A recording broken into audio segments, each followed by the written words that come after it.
It is almost 90, so 88 degrees Fahrenheit. Cool decor going on up here. My Lexus that many of you have already seen, and you'll know that I'm doing these series because it seems like they're pretty popular. It seems like people like top 5 lists, they like free mods, and you're not alone. I like them too. Let's get down to mod number 1. The blinking side marker mod. When I do this on the US vehicles, these do not blink normally. And as you can see, mine blink. How do you do it? Well, you're gonna have to go back and check out my episode for detailed instructions, but essentially what you end up doing is wiring it in parallel to the existing blinker light, which on the US vehicles only blinks right there. Very difficult to see from the side. So if you look right here right now, you can kind of see it blinking through the headlight a little bit. That is way better. You can see it a lot better for people that might merge into you. You can see it in dark parking lots if people don't know which way you're gonna go, you're gonna turn into a spot. This just seems like a very logical mod.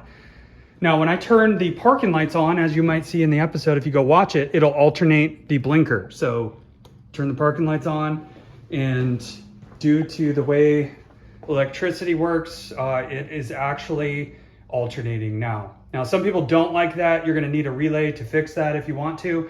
It doesn't bother me at all because I figure if somebody's looking, they're gonna be right over here or something, and you'll just see that.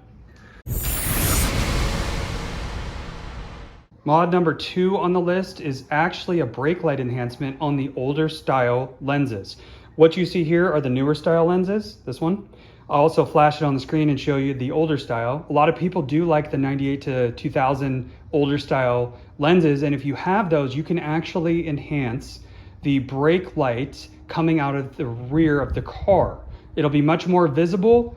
Make sure you pay attention to local and state and country regulations on that, although I don't think anybody would ever notice if you have more lighting coming out the back when you hit the brakes.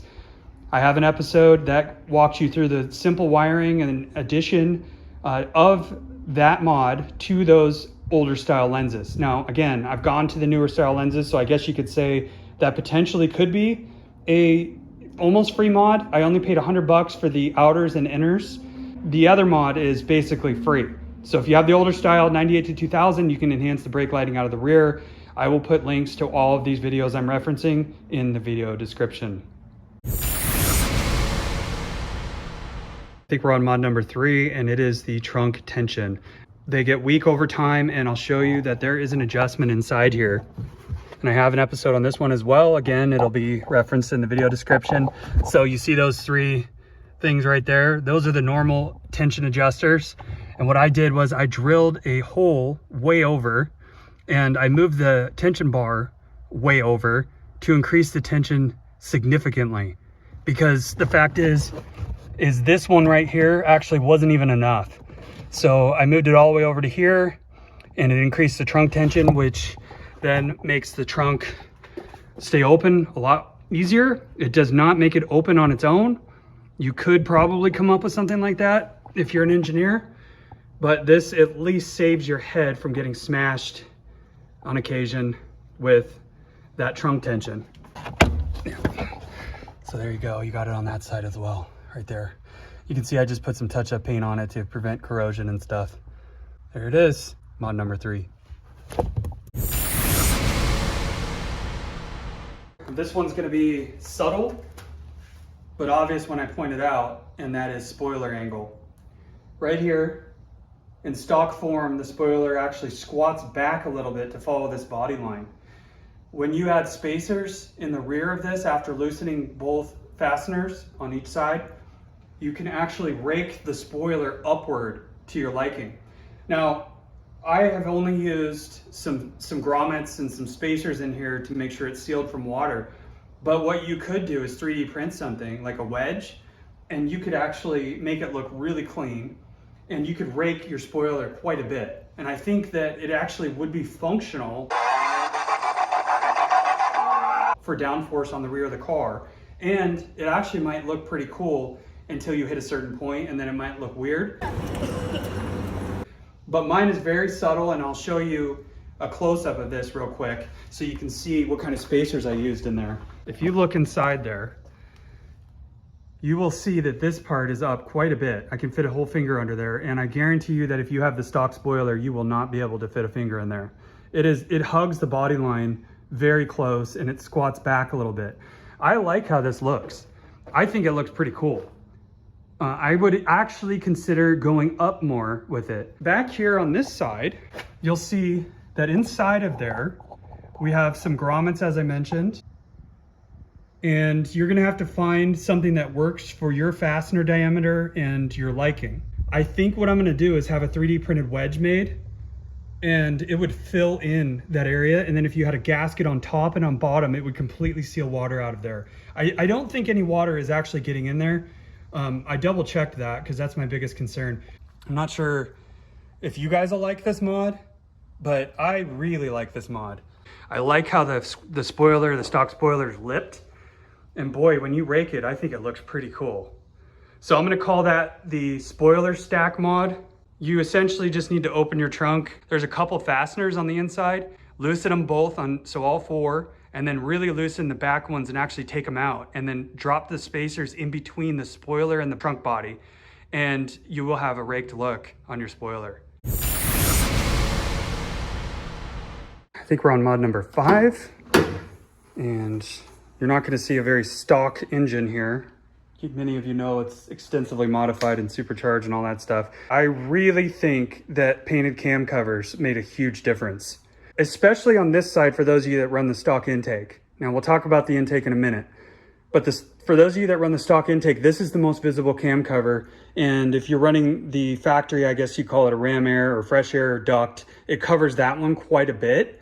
But I really think that this looks good. And I do have an episode on how to paint those. They're not super hard to get off. You can do it without pulling too much out of the way. And I think the bang for the buck is super high on this one. The cost of high temp primer and paint and clear coat depends on where you get the stuff, but roughly $20 to $30. And if you take your time, this is the kind of result that you'll get. And I really feel like this enhances the one UZ engine bay quite a bit. That is mod number 5. Painted cam covers, or powder coated, or whatever you want to get done, polished. The stock ones get very gray and dirty, and they look like crap in my opinion. Okay, I think we're on mod number 6, and it's going to be impossible to show this to you without going back to old footage. As you can see, I have a manual swap. This is the AR5 transmission, 5-speed that is in this now. However, when I had the A650E transmission in, one of the best mods that I did was turn the dial to 3, which increases the line pressure, which increases the shifting on the automatic transmission to be much more firm.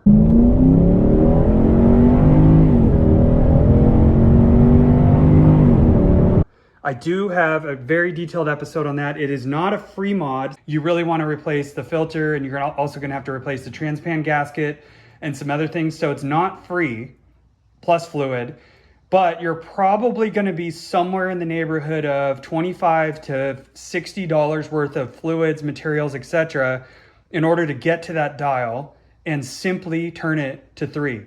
We've noticed from the factory that those tend to be on 1 or 2. 2 is the most common. 3 is the highest pressure. And no, you're not going to damage your transmission. If anything, you're going to save it because it'll have firmer shifts and will not have slippage built into it.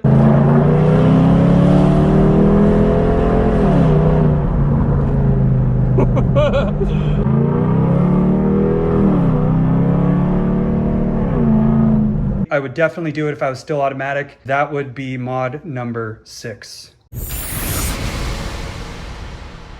We're down to mod number 7, and this one is definitely going to be controversial.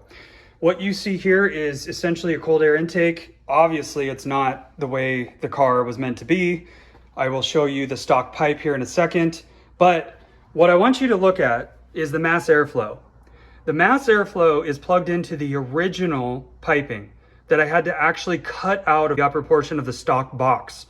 I also had to extend the wiring a little bit to run it to this location away from the heat. This here, the math And most of the wiring is all OEM and stock, despite me being supercharged. Now, why do I point out the potential for you to do something like this? Well, for those of you guys who are looking to do a cold air intake or a custom intake, especially because these darn pipes here crack all the time.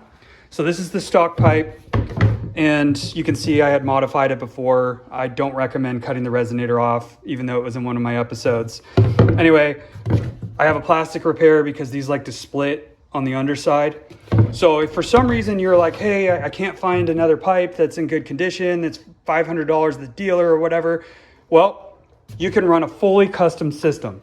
And you really need a way to tune it, but this is kind of how the original sat right here. So if you wanted to get rid of this, right, get rid of the whole thing, let's say it was damaged, what you need to do is carefully trim out this math pipe thing from the airbox itself and extend the wires and then run custom piping. You can actually get a transition pipe. I want to say that this is 3.5 to 3, and then three coupler, whatever the diameter of this is, and then another 3, and then it goes down into a large filter inside the fender well. And you're gonna have to drill out this area right here a little bit. And as long as you can get that through, what you're gonna do is you can access it by taking off the fog light and getting inside there.